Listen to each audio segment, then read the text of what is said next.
নবলক্ষ ধেনুর পাল বলেন। শ্রীমদ্ ভগবতে বললেন স্বয়ং কৃষ্ণের নাই কোনো গোচারণ লীলা, স্বয়ং রাধারানীর নাই কোনো বিরহ জ্বালা। কৃষ্ণ যিনি ভগবান, তিনি চড়িয়েছিলেন নবলক্ষ। নব মানে নতুন, লক্ষ মানে দিব্য চক্ষু প্রস্ফুটিত হয়। এই নতুন লক্ষণই যারা গোবিন্দের চরণে অর্পণ হয়েছে, সেই নতুন লক্ষ্যগুলিকে পৃথিবীটাকে প্রতিপালন করছে ভক্তের ভগবান শ্রী গোবিন্দ। এই দেহের মধ্যে যে পাল আছে, 10 ইন্দ্রিয় ষড়রিপু, এই পালগুলো একত্র করো, ফিরাও। কি করে ফিরাবে? ব্রহ্মাণ্ড ভ্রমিতে ভ্রমিতে যদি কোনো ভাগ্যবান জীব গুরু কৃষ্ণ প্রসাদে পায় ভক্তিলতা বীর, মালি হয়ে সেই বীর যদি করায় রোপণ, শ্রবণ কীর্তন জলে যদি করায় সিঞ্চন, উপজিয়া পরে লতা ব্রহ্মাণ্ড ভেদি যায়, বিরজা ভেদ করে পরম ব্রহ্ম। অনন্ত কোটি বিশ্ব ব্রহ্মাণ্ড ভ্রমণ করিতে করিতে কোনো সাধুগুরু বৈষ্ণবের চরণে যদি হাত পড়ে যায়, আপনারা অনেকে আছে, আমরা আছি, বৈষ্ণবের চরণে প্রণাম করতে চাই না। আমরা কি বলি? ও ভালো না, চরিত্র খারাপ, পুজো বৈষ্ণব, কেনা বৈষ্ণব বলে বৈষ্ণবের বিচার তুমি করো না, যে খারাপ কি চরিত্র খারাপ কি পুজো কি বাঁকা, এই বৈষ্ণবের বিচার করো না।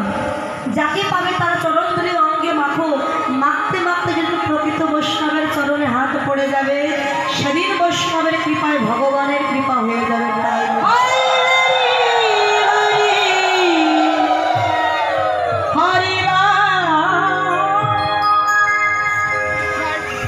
তাই বললেন পাল ফিরাও, দেহের পালগুলো ফিরে একত্র করে চলো ঘরে ফিরে যাও।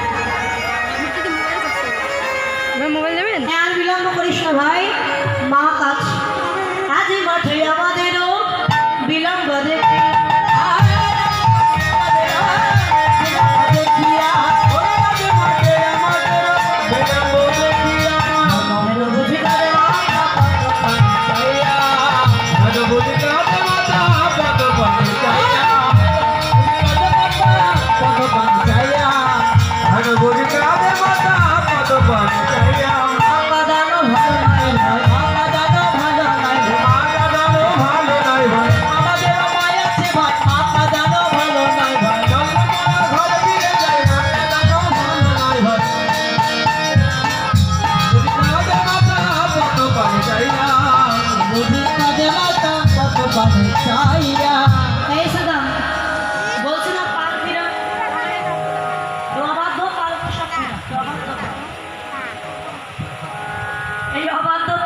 ফিরে চল, আমরা ঘরে ফিরে যাই।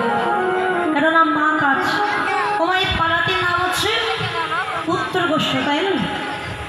তাই কৃষ্ণ যখন গোষ্ঠে আসে, এটা কমন গোষ্ঠ হয়, ওখানে যখন ফিরে যাবে নাম হয় ফেরত গোষ্ঠ বা ফিরা গোষ্ঠ। তো ফিরা গোষ্ঠ না হয়ে হলো উত্তর গোষ্ঠ।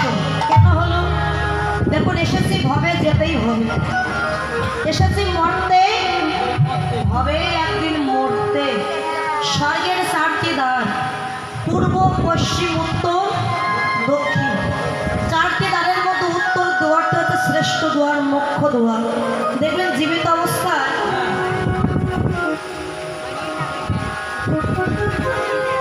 উত্তরে মাথা রেখে যদি আমরা কেউ ঘুমান, তার একজন ব্যক্তি কি বলে, এই দাদা এই উত্তরে মাথা দিয়ে ঘুমাতে অমঙ্গল হয়। উত্তরে মুখ দিয়ে সেবা করতে বসতে পারে অমঙ্গল হয়, উত্তরে মুখ দিয়ে সেবা করতে। কিন্তু যেদিন মারা যায়, হ্যাঁ, সেদিন মাথাটা কোন দিকে দেয়? মা পশ্চিম দিকে। আপনি কি মরে দেখেছেন নাকি?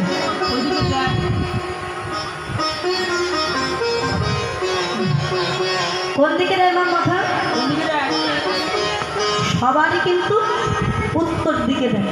জীবিত অবস্থায় দেয় না, মৃত অবস্থায় দেয় কেন? দেখুন, ভজন রাজ্য থেকে লক্ষ্য করলে পাওয়া যায় যে মানুষ মৃত্যুর পরে উত্তর দুয়ার দিয়ে যমরাজ্যে যায়। যমরাজ্যটা হচ্ছে উত্তর দিকে।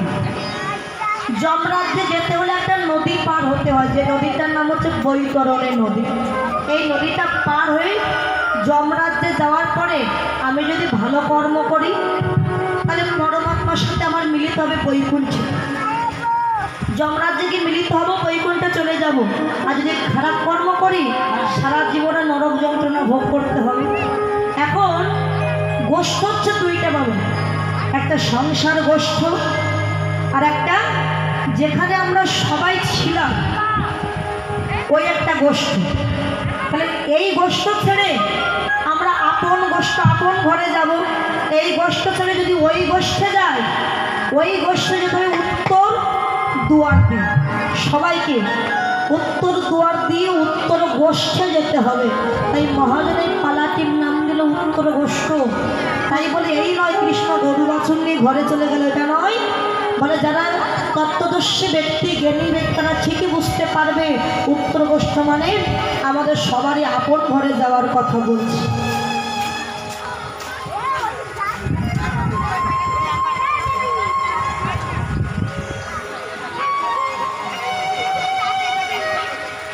তো অনেক দূর দূরান্তের ভক্ত আপনারা আছেন, আপনারা প্রসাদ না নিয়ে কেউ যাবেন না, আপনাদের জন্য প্রসাদ ব্যবস্থা আছে। আর বেশি দেরিও করব না, আর কিছুক্ষণের মধ্যে আমরাও শেষ করব। তো আরেকটু ধৈর্য সহকারে বসুন। আর যদি চলে যান তার আগে প্রসাদ না নিয়ে কেউ যাবেন। হরি বল। তাই উত্তর দুয়ার দিয়ে ওই গোষ্ঠে যেতে হবে বলে পালাটের নাম হচ্ছে উত্তর গোষ্ঠ, তাই তো? এই ঘরেই সবাইকে যেতে হবে। আমার পেছনে আছে কে মা? কে আছে দাঁড়িয়ে? এই যে মা, এই মাকে দেখে তো আমরা সবাই প্রণাম করি না মা?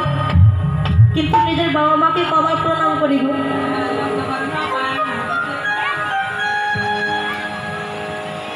আমরা অনেকে আছি, যখন দুর্গা পূজা হয় দেখবেন, দুর্গা পূজা হলে মায়ের জন্য শাড়ি কিনি, আলতা সিঁদুর, আর সবার আগে সামনে গিয়ে বসি।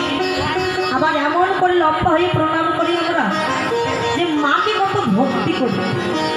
মাটির মায়ের জন্য শাড়ি কিনে নিয়ে যায়, আর নিজের গর্ভধারিণী মাকে ফেলে রেখেছি গোয়াল ঘরের বাগানে। ওই মা জীবনেও সন্তুষ্ট হবে। ভগবান বলেন জগতের 3 প্রকারের গুরু। প্রথম গুরু পিতা মাতা, দ্বিতীয় গুরু দীক্ষা শিক্ষা গুরু, আর তৃতীয় গুরু আমি ভগবান। 3 নম্বরে গেল কৃষ্ণ। কেন? কৃষ্ণ তো বলতে পারতো আমি প্রথম গুরু, কিন্তু না, প্রথম গুরু আদি গুরু পিতা মাতা। ওই পিতা মাতার মনে দুঃখ দিই, এখানে এসে প্রণাম করলে ষষ্ঠাঙ্গে এই মা কালীও খুশি হবে। বলে আমায় প্রণাম করো, তার আগে পিতা মাতাকে প্রণাম করো, ভক্তি শ্রদ্ধা করো, তারপরে তোমরা আমায় প্রণাম করো। এই মা কালী আমরা পূজা করি না মা? দেখবেন দেশে অন্য পূজার চাইতে কালী পূজাটা বেশি হয়। কালী পূজাটা বেশি হয় কেন?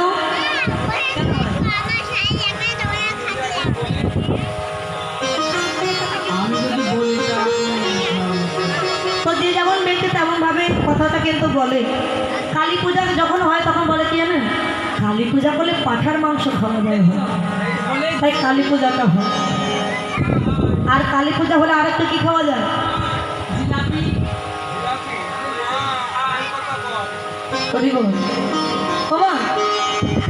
কালী পূজায় পাঠা বলি দেওয়ার নিয়ম আছে।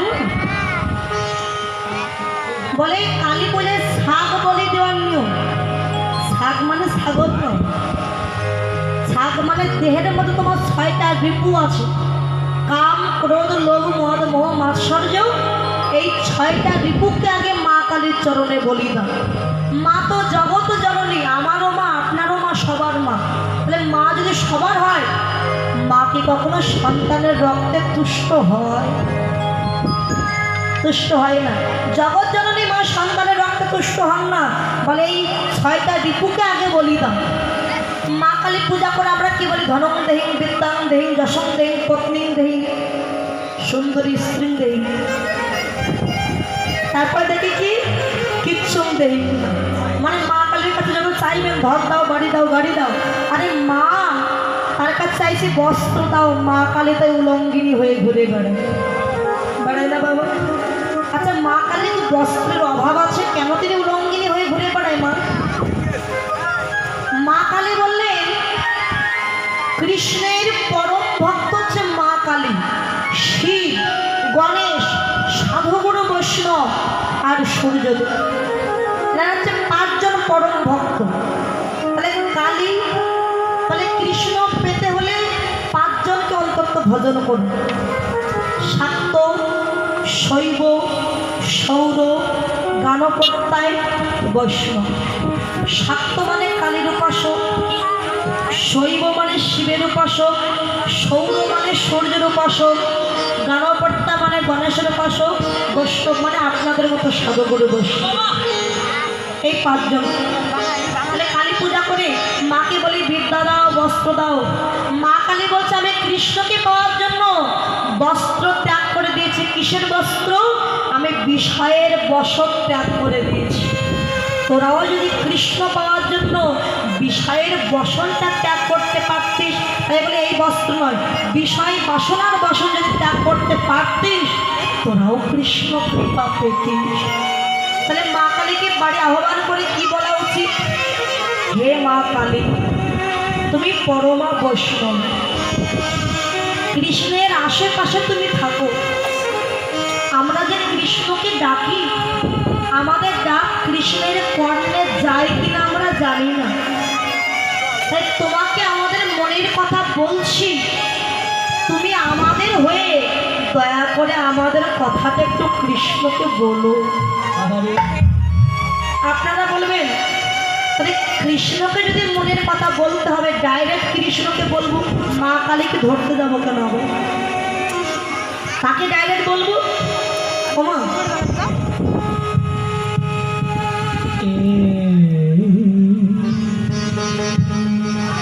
এর উদাহরণ দিলেন কি? দেখুন বাবা, এখনকার সময় তো অনেকে বিদেশে থাকে, কারো ছেলে কারো ভাই বিদেশে থাকে না। আগেকার সময় কিন্তু মোবাইল ছিল না, আগেকার সময় চিঠিতে কথা আদান প্রদান হতো, চিঠির মাধ্যমে। তা আপনার ভাই বিদেশ থাকে, তা আপনি দেখছেন আমার বোনটার বিয়ে, তার ভাইটাকে ছোট ভাইকে দেশে আনবো, একটা চিঠি লিখেছে। কথাটা ভালো করে শুনবেন। চিঠি লিখে ভাইয়ের কাছে দেবেন। ক্লাব ঘরে লিটার বক্স থাকে, ক্লাব ঘরে, আর পোস্ট অফিসে লিটার বক্স থাকে। আপনি যদি চিঠিটা ক্লাব ঘরে লিটার বাক্সে গিয়ে ফেলে দেন, চিঠি কি বিদেশে যাবে? ক্লাব ঘরে ফেলে রাখলে জীবনেও চিঠি বিদেশে যাবে না, ক্লাব ঘরে পড়ে থাকে। কিন্তু পোস্ট অফিসের লিটার বাক্সে গিয়ে যদি আপনি চিঠিটা ফেলে দেন, পিয়ন আপনার হয়ে আপনার চিঠিটা আপনার ভাইয়ের কাছে পৌঁছে দেবে। তাই বললেন মা কালী তিনি হলেন পরমা বৈষ্ণবী, গুরু স্বরূপা, তাকে মনের কথা জানাও, তিনি আপনার হয়ে আপনার কথাটা আমার গোবিন্দের কাছে নিয়ে চলে যাবে, পৌঁছে দেবে। তাই তাকেও ভজন করতে হবে। তাই মা কালী পূজা করে বলুন, মা আমাকে ধন ঐশ্বর্য দিও না মা, শুধু আমাকে ভক্তি দান করো, যেন কৃষ্ণ কৃপা লাভ করতে পারি। আর আমার দুঃখের কথা তুমি একটু কৃষ্ণকে জানাও, অন্তিমকালে যেন তার কৃপা লাভ করতে পারি। শিবের উপাসনা করো, শিব পরম বৈষ্ণব। শিব থাকে কোথায়? শ্মশান ঘাটে। কেন কৈলাসে এত সুন্দর জায়গা থাকতে শ্মশান ঘাটে থাকে কেন? শিব হলো পরম বৈষ্ণব, বৈষ্ণবগণের মতো শ্রেষ্ঠ হলো ভোলানাথ। শ্মশানে থাকে একটি মাত্র কারণ, তিনি বললেন পৃথিবীর সব জায়গায় যদি হরিনাম কৃষ্ণ নাম বন্ধ হয়ে যায়, শ্মশানের হরিনাম কোনোদিন বন্ধ হবে না। যত মানুষ মারা যাবে বদনে বল হরি বল বলতে বলতে শ্মশানে আনবে, আর শ্মশানেই বসে আমি কৃষ্ণ নাম করব আর কৃষ্ণ নাম শ্রবণ করব। আমার সাধন ভজনটা ঠিক হবে শ্মশানে বসে। সৌর শিবের উপাসক, ওই সূর্যের উপাসক। সূর্য এখন কঠোর তপস্যা করেছিল ভগবান, 1000 বছর তপস্যা করবার পরে ভগবান বলেন, কি চাও সূর্যদেব? আমার এই মনের আশা, জগৎ লক্ষ্মীকে আমি আমার কন্যা রূপে লাভ করতে চাই, আমার মেয়ে। তথাস্থ এ জন্মে তোমার মনোবাসনা পূর্ণ হবে না, বৃন্দাবনে তোমার এক অংশ বৃষভানু রাজা রূপে যাবে, আর সেদিন আমার লক্ষ্মীকে আমি রাধা রূপে তোমার ঘরে কন্যা রূপে তার উপাসনা করে ভগবান পাওয়া যাবে, গণেশের উপাসনা করে ভগবান পাওয়া যাবে। আর বৈষ্ণব আপনাদের মতো ভক্তদের আশ্রয় করলে ভগবান বলে রে মনো, বলে রে মনো, বলে মনো কৃষ্ণ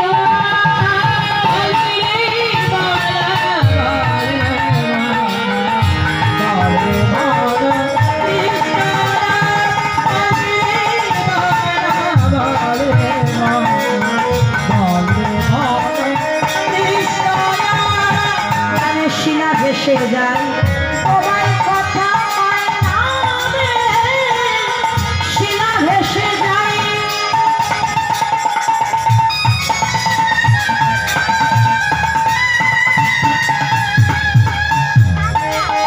ওই নামে শিলা ভেসে যায় তোমার কথা নামে শিলা ভেসে যায়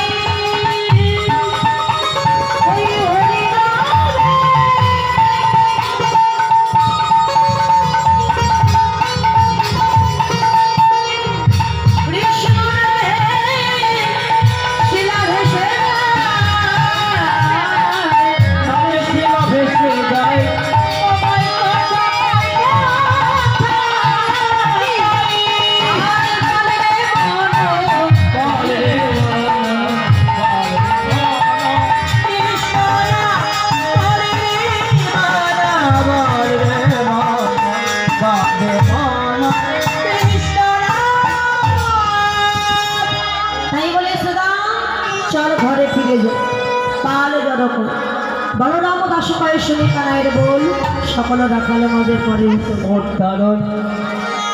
ও ভাই ঘরে ফিরতে গেলে তো বেলু বাজাতে হবে বেলু না বাজারে ধেড়ে ফিরবে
সাধমুখে দিয়া বেনো নাম লইয়া সাধেনো সাধমুখে দিয়া বেনো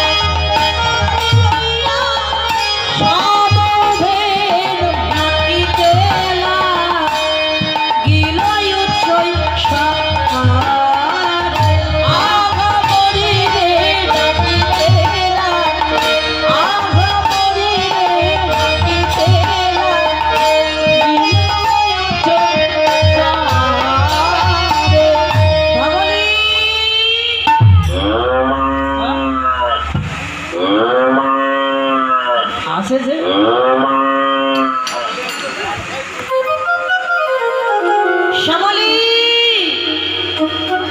ঘরে যাবেন শুনিয়া কানুর বেনু মুখে ভাই শুনিয়া কানুর শুনিয়া কানুর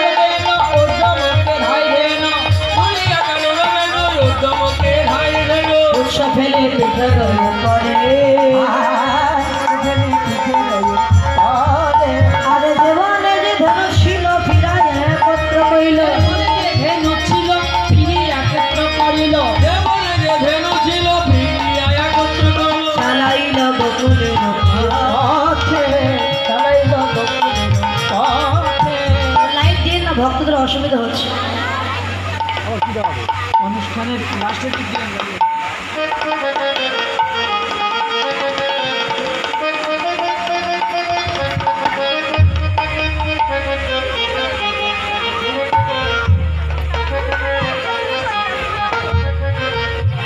গোবিন্দের বেণুধ্বনি শ্রবণ করে গাভীগণ হাম্বা হাম্বারা বেঁধে আসে। এই যে মা বসুন, হয়ে গেছে, প্রায় হয়ে গেছে, একটু ধৈর্য সহকারে বসুন। জীবনে যে ধন্য ছিল ফিরে একত্র কইল, পালা চালাইল বকুলের পথে। শতকান্তি অনুপমই আগে ভাই বলরা, আরো শিশু চলে যায়নি বামে, শিশু চলে যায়নি বামে। শ্রীরাম সুদাম কাছে ভালে সেবা করিয়াছে, শ্রীরাম সুদাম কাছে ভালে সেবা করিয়াছে। তার মাঝে নবঘন শ্যামা, তার মাঝে নবঘন ঘন বাজে সিংহ বেনু গগনে বকুল রেণু, পথে চলে করি কত রঙে, করি কত রঙে। শ্রীরাম সুদাম রাম দিয়া যাবা যাবা রাম, বলরাম দাস চল সঙ্গে, বলরাম দাস চল সঙ্গে। ভগবান যখন বেণুধ্বনি করেছে, গাভীগণ গোবিন্দের কাছে এসেছে। গোবিন্দ গাভীগণের অঙ্গে কোমল কর বলি দি বলে, হ্যাঁ মাত্র সকল তোমরা আর দেরি করো না, চলো এবার আমরা ঘরে যাই। মা যশোমতী আরতির পাত্র নিয়ে দাঁড়িয়ে আছে গোপাল আরতি করবার জন্য। সারাদিন গোষ্ঠে গোচারণ লীলা করেছি, রাত হয়ে যাচ্ছে, চলো এবার ঘরে ফিরে যাই। তো দেখো, লীলা আসন্ন করলে গোবিন্দ সেবা দক্ষিণা দিতে হয়। যদি আপনারা গোবিন্দ সেবা দক্ষিণা দিতে হয়, আমার তরফ থেকে যাচ্ছি, আপনারা গোবিন্দ সেবা দক্ষিণা দান করুন। চলিতে চলিতে শ্রীরাম সাথে,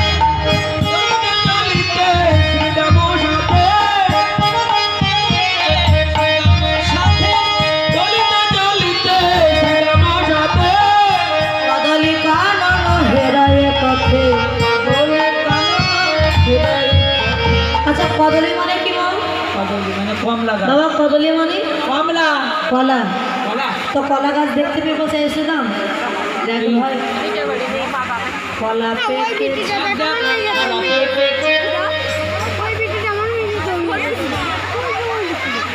ওই তো কলা গাছ। দেখো ভাই, কলা পেকে, দেখ দেখ কলা পেকেছে, দেখো ভাই কলা পেকেছে। দেখ কলা গাছে কেমন কলা ঝুলছে।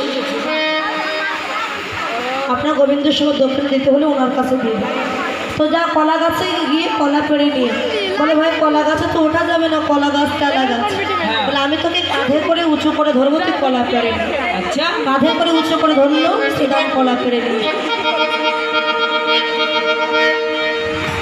আমরা কৃষ্ণ ভক্ত বাবু, তিনি 200 টাকা দান করেছেন। আশীর্বাদ করি তাকে যেন গোবিন্দ দীর্ঘায়ু দান করে, সুস্বাস্থ্য দান করে, এবং প্রত্যেকটি হরিবাসরে গিয়ে এমন দান করবার মতো সামর্থ্য দান করেন। তাই হরি বল, হরি বল।